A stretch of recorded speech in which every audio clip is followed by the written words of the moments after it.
ইরানের জাতীয় অবকাঠামোর ওপর যে কোনো ধরনের হামলা হলে কঠোর জবাব দেওয়ার হুঁশিয়ারি দিয়েছেন দেশটির পার্লামেন্ট স্পিকার মোহাম্মদ বাঘের গালিবাফ। হরমুজে বাণিজ্যিক জাহাজে হামলা ও টোল আদায় বন্ধে ইরানের কাছ থেকে প্রকাশ্য অঙ্গীকার চেয়েছে যুক্তরাষ্ট্র। প্রেসিডেন্ট ট্রাম্প দাবি করেছেন, তেহরানের অনুরোধেই ফের আলোচনায় বসতে সম্মত হয়েছে ওয়াশিংটন। হামলার আতঙ্কে হরমুজ প্রণালীতে টানা তৃতীয় দিনের মতো বাণিজ্যিক জাহাজ চলাচল স্থবির রয়েছে।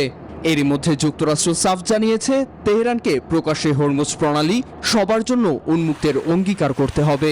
বাণিজ্যিক জাহাজে হামলা ও টোল আদায়ও বন্ধ করতে হবে। এমন আবহে মার্কিন প্রেসিডেন্ট ডোনাল্ড ট্রাম্প দাবি করেছেন, ইরান ফের আলোচনায় ফিরতে আগ্রহ প্রকাশ করায় দুই দেশ নতুন করে সংলাপে বসতে সম্মত হয়েছে।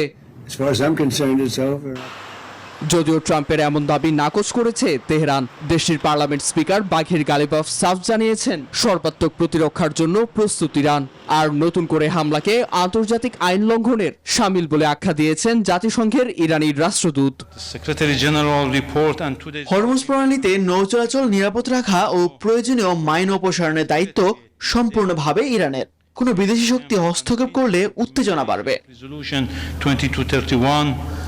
উত্তপ্ত পরিস্থিতিতে সংঘাত প্রশমনে ফের মধ্যস্থতা করছে কাতার, পাকিস্তান সহ একাধিক দেশ। নীরব দাস, নিউজ 24।